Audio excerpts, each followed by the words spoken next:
Welcome to Madinah in the Market, your behind-the-scenes inside access to the historic Pike Place Market. I'm your host, Madinah Slaise, and the high stalls are buzzing.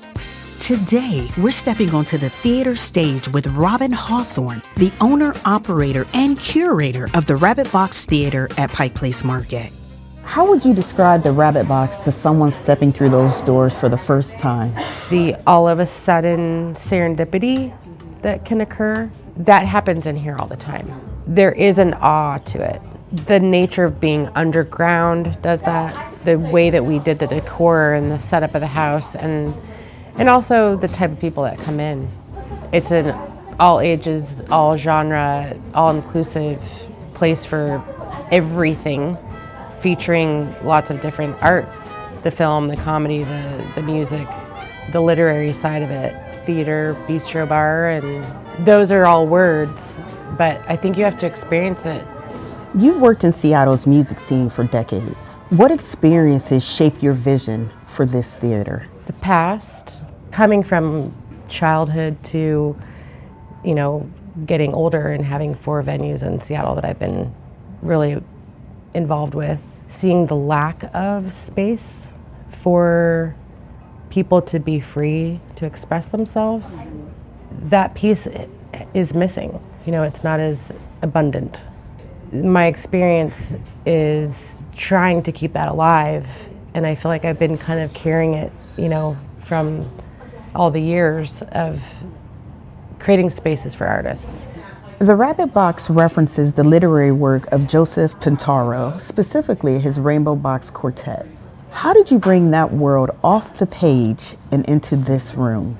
It was kind of easy for me to think about what it would feel like to bring that book to life, even if you didn't know that was happening.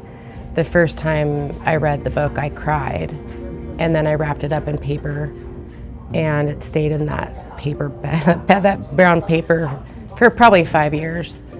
And next time I read it, it was to my son, and I cried. The poetry of it,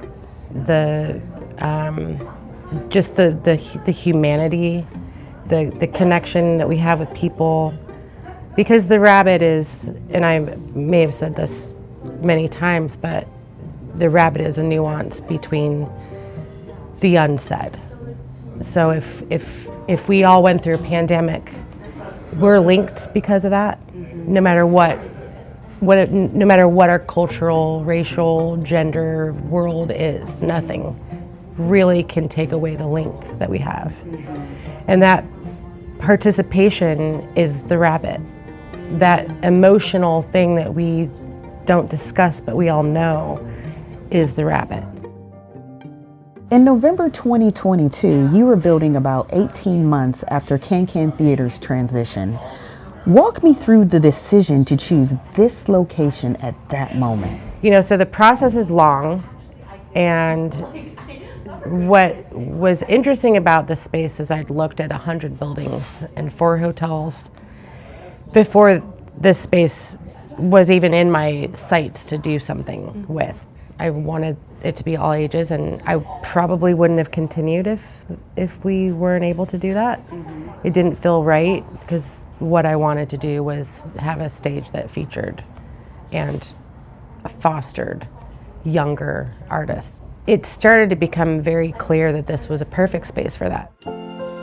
What's unfolding in this theater right now that a passerby might not fully register? The arms that we're extending out to the market, I'm excited about, for the outdoor shows. And you're announcing that?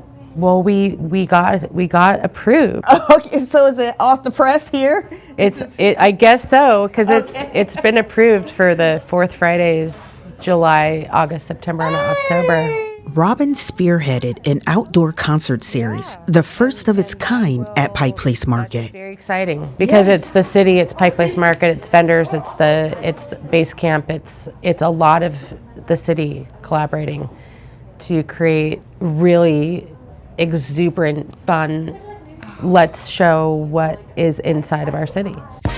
The extended version of this conversation is available on our website. Madinah in the Market is created, produced, and distributed by Madinah Slaise Media.